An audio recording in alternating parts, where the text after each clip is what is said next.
due permission from the chair, I would like to request our respected guest of honor, Kshetrimayum Kundal Singh, Chief Advisor All Assam Manipuri Youth Association Headquarters Center, to speak few words. Yam da wakal khalan naba toana top to wakal ngara thamge to jabne ada hari ba apagi serious to pion ko nainam se ai se wa aduna apagi chief advisor na hai ne wa se mami tana nganja ge kagira mami tana le uba audience mami tana le uba apagi sinna mai da myam do akoi jinin meeting sigi ase wakal pur la ki ngam tane hai wakal thamjaraga hauji lehuri khara se muru ba akoi wakal khamina bajaba akoi tungi future kaya ya pun bajaba du masina ne khandaraga wakal khar thamjarage akoi se maitei sigi ngasagi akoi raja noni gopal su hauji lehriba maitei ni bigi fiyo maina akum khara thamjudu da sumate kadi yaw hai bai kidam elaborate thamjarage Maitei se ihan amda kena khangai se nahan tala kona te ko chaidere kunda ko tamda la kona te hai sin khangbiro chaidere kunda ko se 1819 lagi 1826 ki matam da Manipur da salam thokpa kunda lan si thokpa matam sida mala indale re maitei sin se chai chai ni tan da am ada adugi amamanga nising ba thok chibo matam lagi hauna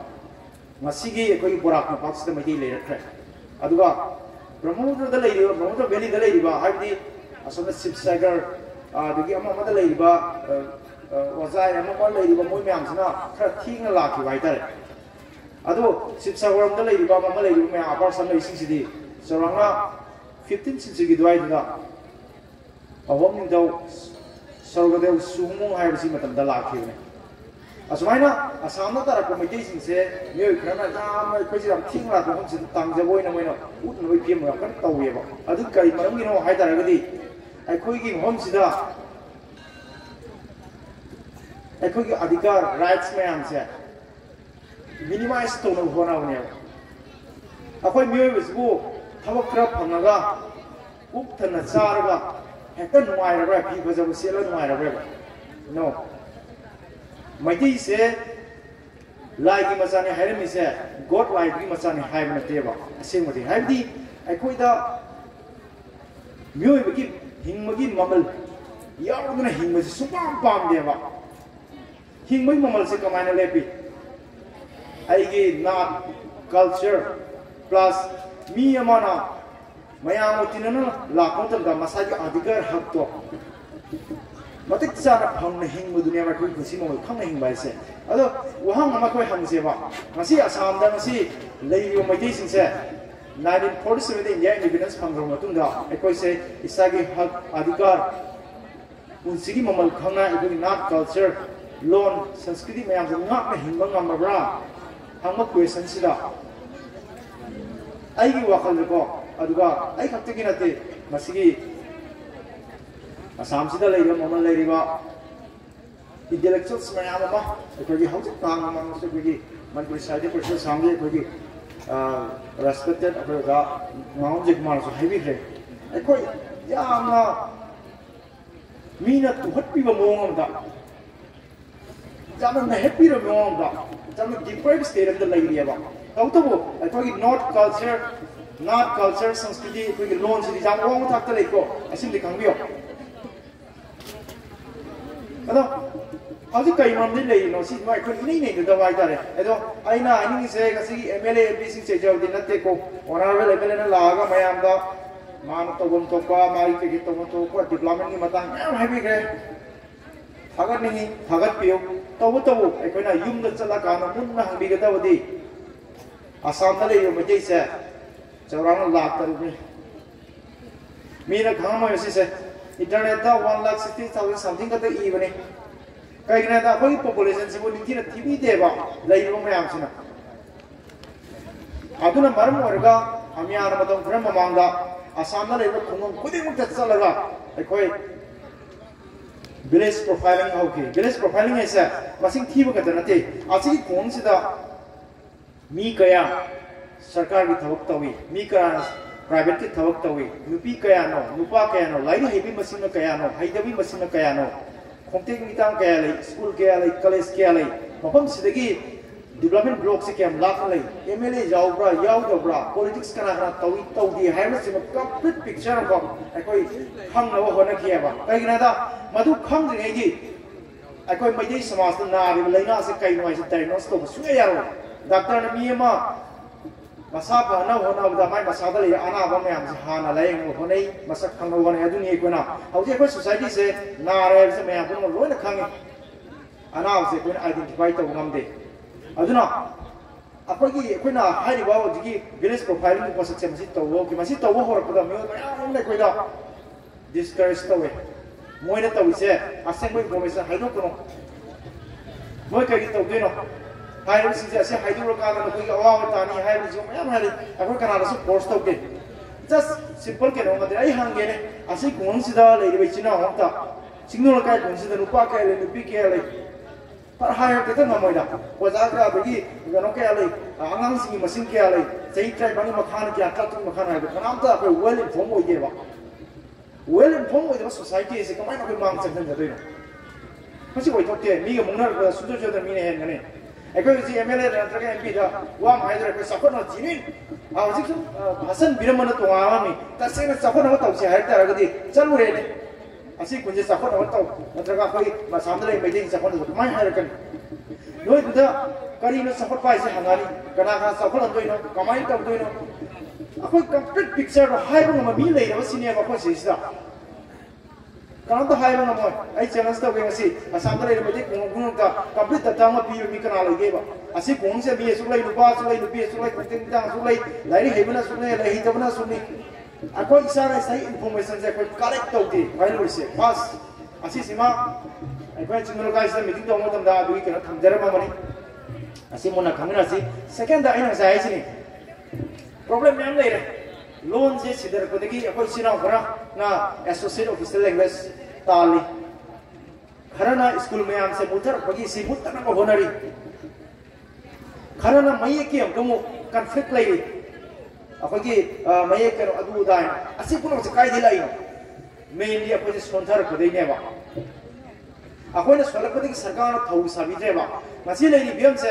sarkar thau sabi de ni si mai action khambi ko mai sarkar ne neglect to ra se maxing anyone MLA sulakni MP sulakni makoi ga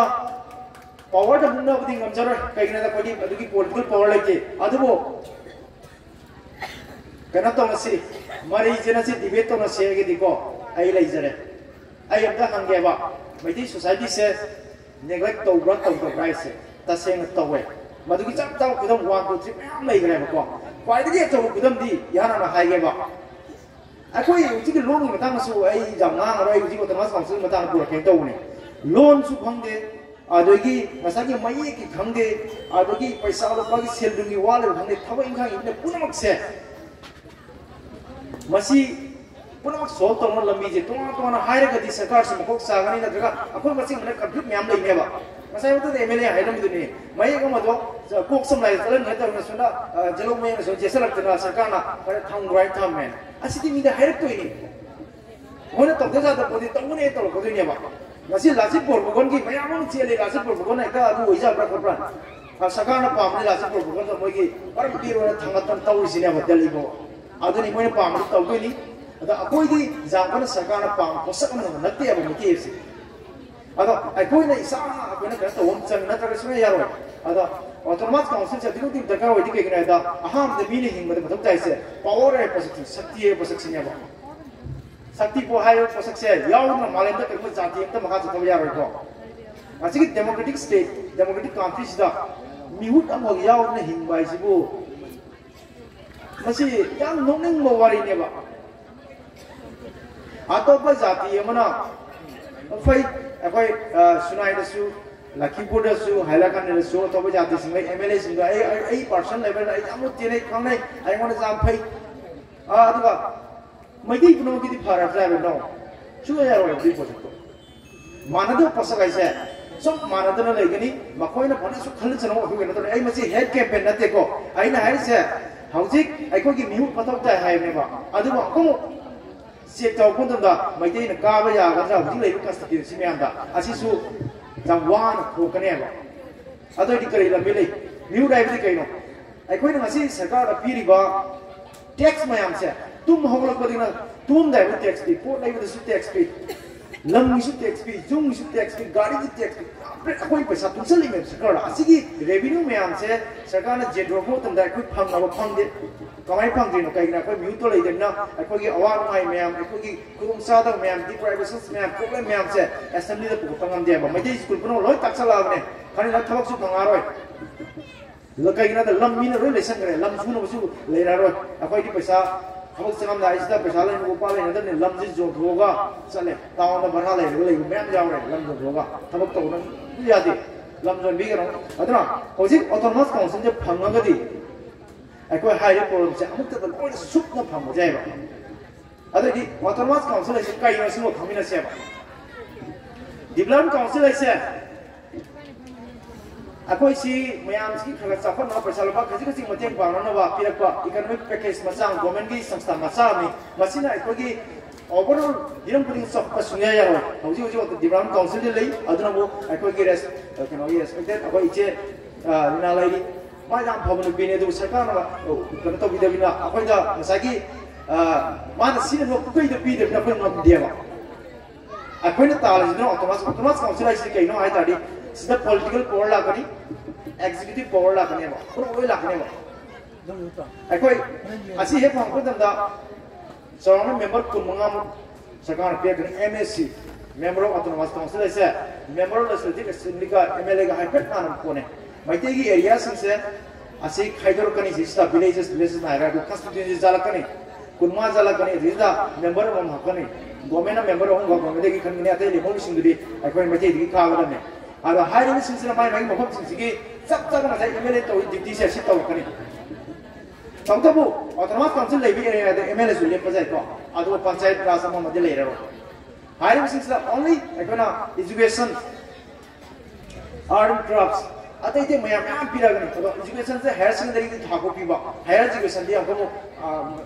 higher education pira atau alik pada higher secondary bu langkah dia aku separate direct langkah lagi aku ngasih loan ni problem lagi sih aku itu orang syllabus ko yad bajare itu lectures mayam se aku na cara tahu bajare hauji lagi riba aku sewa ni structure mau structure se aku sang na highway itu jaga tu nanti apa jam lu ya ba loan ko tangsu skip ki matang so aku matang tu tahu bajare Habuk pangdri mayam si toana separate fund council the peer minimum 1,000 to 3,000 borrow using 3,000 fund crores spirit. Akoi minimum akoi missing si matu 1,000 crores tu break tarsu. Asam dah lagi mati akoi mayam si sahut pangtang se pasal ni jina akoi kena tahu ya. Aduga art culture mayam si akoi toana separate akoi gua bang kena ma tahu jauh je ba. Ngasi hanasun si sanu le atau bekanggung na akoi mati gi lagi ba internal person mayam si moi udo mayam lagi ba. Atau ani sudah autonomous council tan mai se masih ain na zado pasak amadi natte ko masih apa na mahum ayam na ne ne udah event chief minister tu hai ya ya pir ne hai le to udah masih pining dia bora gule le ba ai koi ke no me ang phangan de bai dai ai friend le hai bora gule de le MLA sing MP sing phangan de kai mari phangan de no kai kana da hoji mo koi na exercise to riba powers me am se once autonomous council hom se la kon da madu loi exercise to bujara ra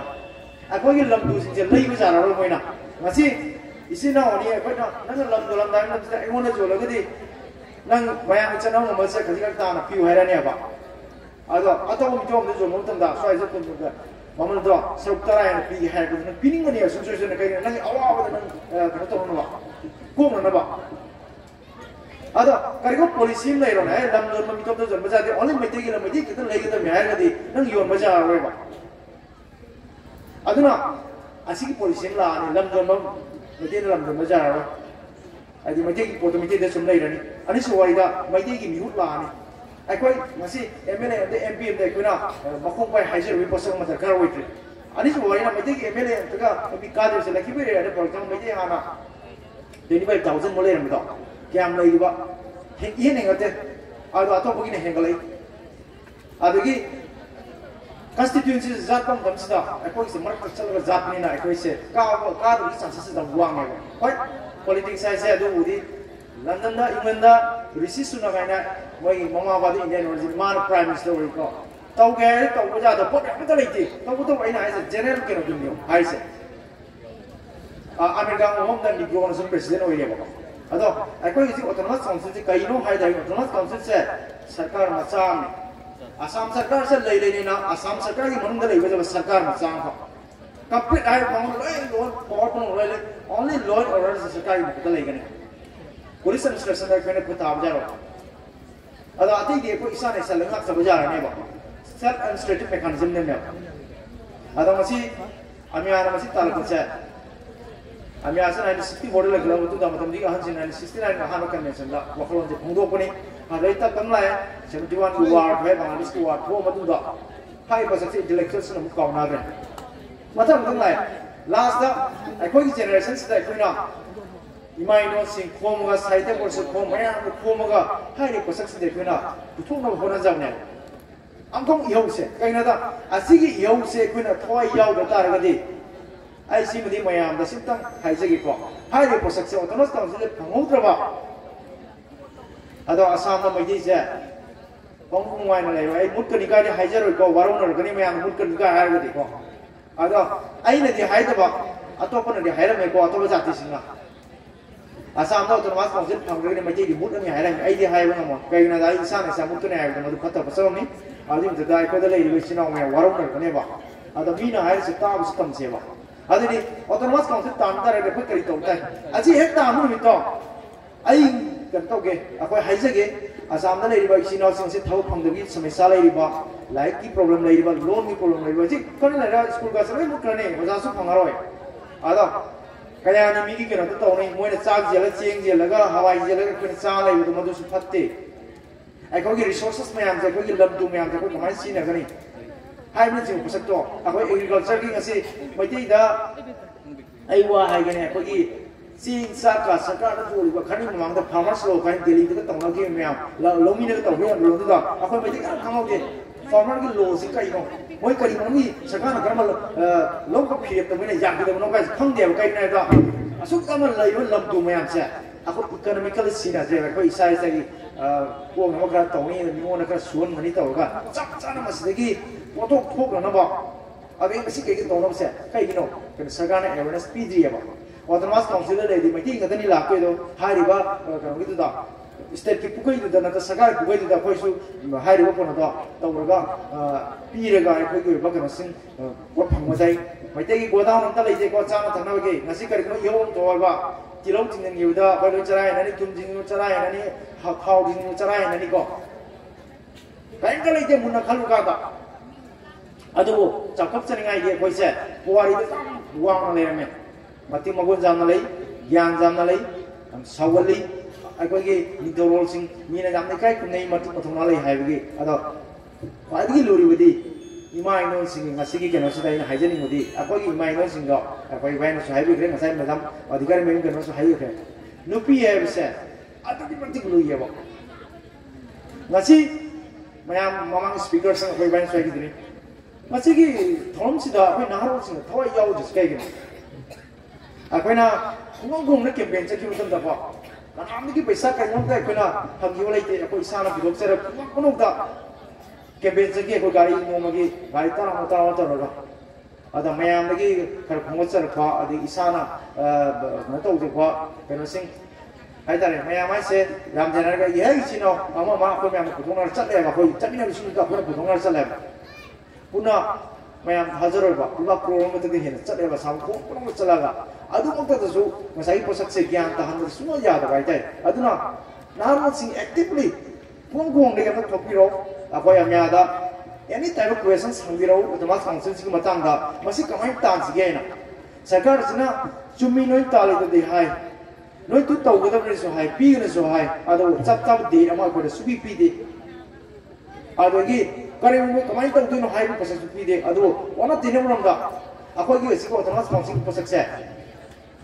Borang kuni tu lagi MLA bising sini aku pihan dah beri na, aku pasak saya, asal kuital kado malu ba, aduna, ayi na haijan ni mayam nasi lai si sudu gini, ayi dais kami ni nanti, batang tu si imai tu singi kau birau, just one man they go be away guys from the road man jing to ai na kwai angang su ngang ni ai thawi wina lei pa mi chen ma pa mi miam ji ta sa le nga sai pasak se pasak khang ma pa mi ai su tabak to ra me i do thado ga ke tabak to ma si ya da ba ozawi ra mi ma ma ro thado nga si to ri mi ma si su ma ko ka chen ma gra le ke ri ja wa na do isina sing imai do sing to ra ga kari ko ma hana ki Karosida, I put on something other ladies got music diplomacy certainly have the Makogi Wariwata Sari Minister sing the AAMYA sing Chief Minister Mamanisa. Karikuma Quenison, Tina Kata War Tarico. I call my Yamata, Puna, Atom Malan, with Jumra Jum the Ramaya, Hybiro. Assistant Sanseminasi, Assistant Kanda, loans to Zarani, put on his on ever. I do that I can't leader was right. Mayang money the follow the voice of the leadership of Putara. I didn't see Mina I know the council moments in a little way said. Little Mina like the winning. Who later won the cake is a big way ever. I don't. Salvas of on the white was one. He saw the observe a tower of God. Mayam to Piro. A quite to them like a mister. You don't think what happened more than they quit the box. Going to buy. I don't get them in a one time. He said that Canada will later go. Canada Legan and South said. Tabo pangthok ni juta kairani nupi engang nung sira roi tidak tersalah nang lani main main nupi engang khara ni puna ni launa ni santi am ta lai roi aduna matam lai ngada koi phona hosi yara ga di handa 2024 ki parliamentary election se achi mamang se koi se kan khongjam khara ba changsel ga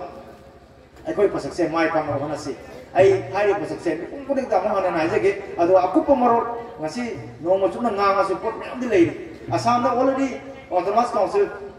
ani lei makal ani lei hai ko ani di amana 6 civil autonomous council amana akoi state executive autonomous council 6 civil se saturday pi bune akoi ta alsina otra akoi state executive autonomous council man de akoi chai chai na lei ba samda 6 civil area de ayam da district council ga lei ne ada ngai state executive autonomous council je taru bakse akoi smai lei Duri Autonomous Council, I know my Duri Jati later, Sonal Casas Autonomous Council, Sonal Jati later, Tengal Casas Autonomous Council, Tengal Jati later, are they missing Autonomous Council lady, Lalu Tua Autonomous Council lady, Rava Song and Amotal Kalam. Aduga, recently Jati Home Pitogram. I could have someone I was obese. Eikhoigi moran ko jati ba matak ko jati ko sas ko jati ba eikhoina question hanging is a senior ba mai dei su obi senior ko chu tan cha dat kuire moina na han tali na 2020 ki september ta hun pi gi ne ba sakse odrazon se ada eikhoig ka gi thoram dino hai tari masagi MLA honorable MLA hai mo da koi mayek se ang wa ta talan hai je ga ang ko lang ko do pi tri nai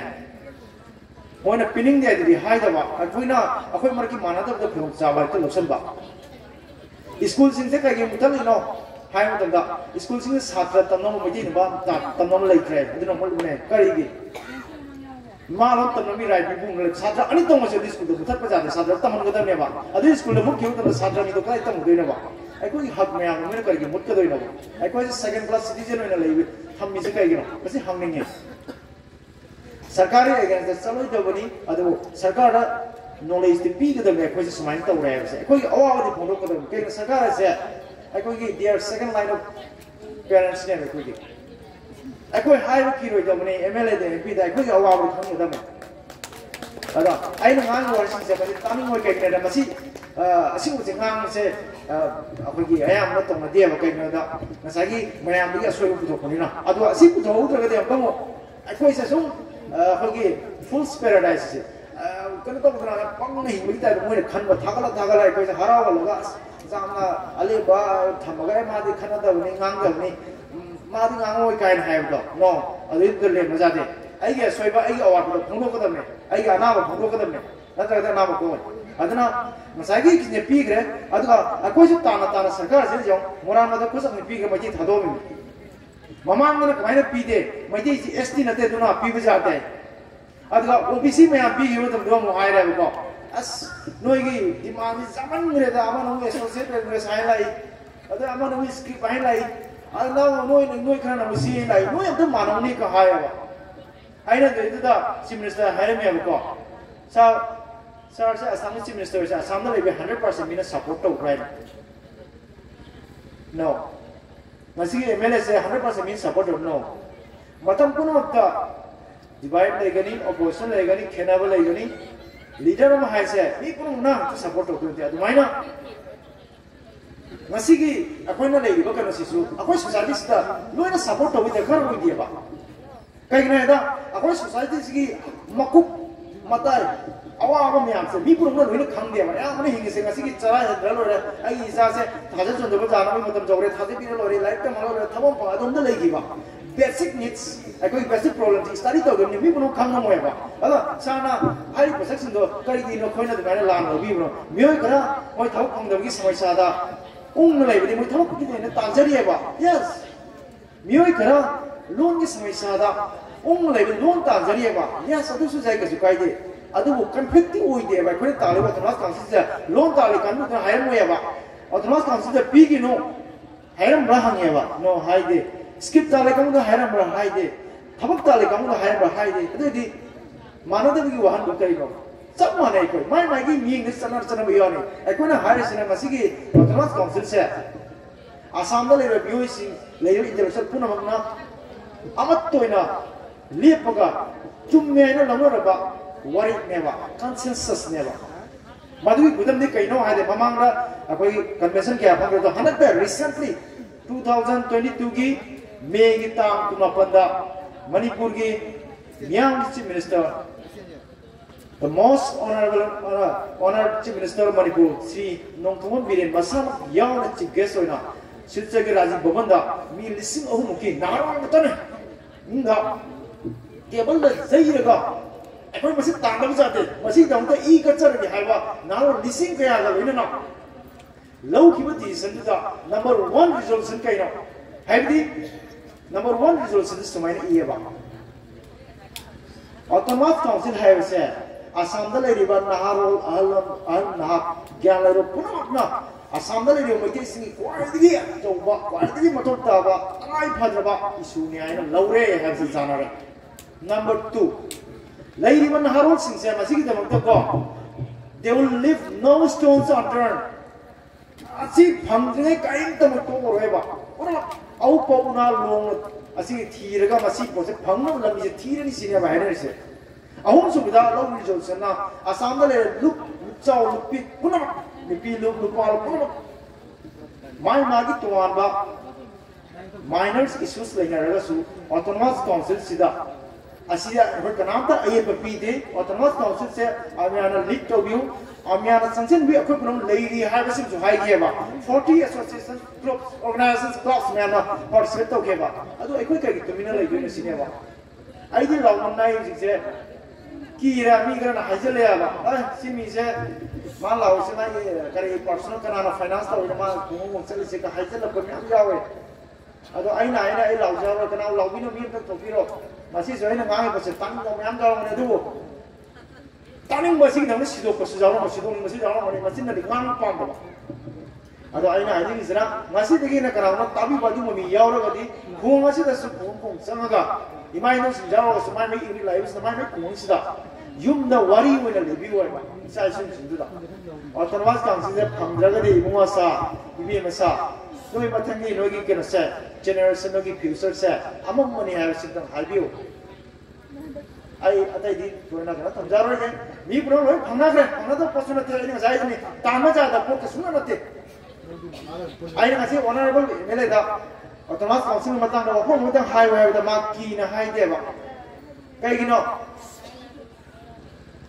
kai na da ma se ma ma to woi ni na mo atai le ro bora ko li atai sing sin ma mo saw do re ba nang kai gi haina na mama convention se bora ko li bengali mele se kan ko mo am to lak ya chief minister ma sang le ni adun ta ko kai no isu do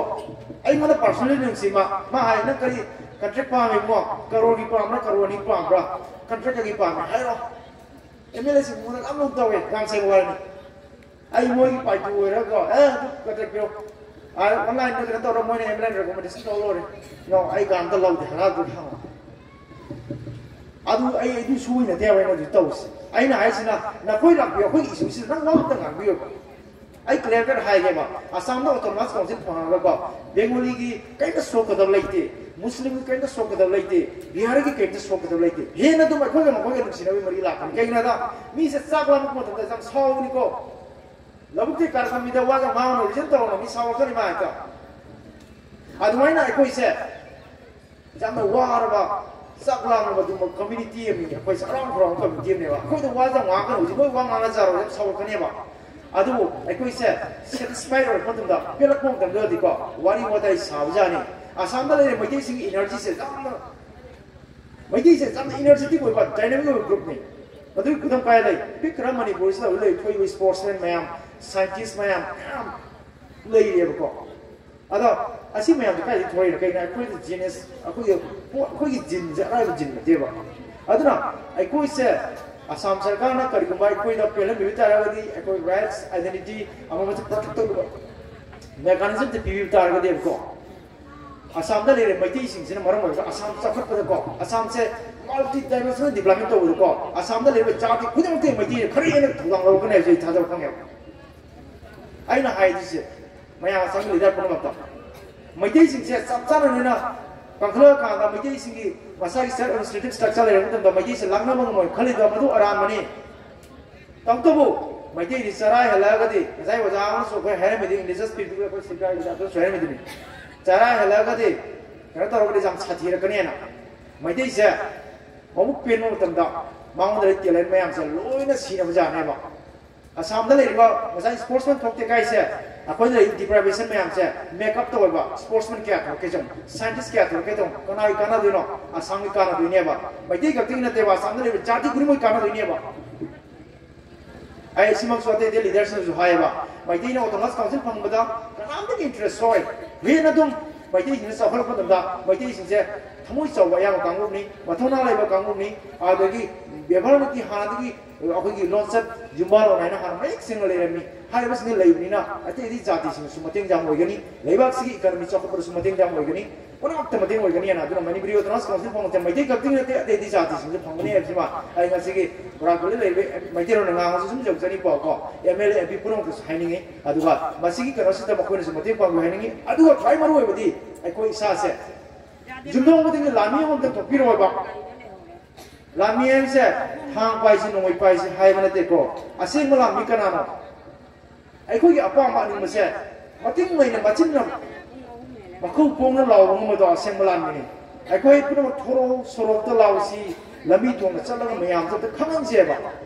Jingra, Chakra, Piraga, Lamiga, Sema, Petung Lero Seba. I could get basically slave Deva. Levak is a hot kidney. My dear Leroy. I don't know. I think I'm going to have a rogue man. I looked over home to the Mayam Autonomous Council. When I see Hong Kong Minutes, I say, Mayam Jai, I got the whole one of we wait to listen to. Thank you. I am sure one of it. Lehuriba, the Siki, Imamana Pabishin, Asima Mara Pabini, Saki, but don't want to duplicate and look shit. Matanga, if you want to have a look at a How Mum, Eman to Singapore, why I'm a tongue, Tamina to Singari.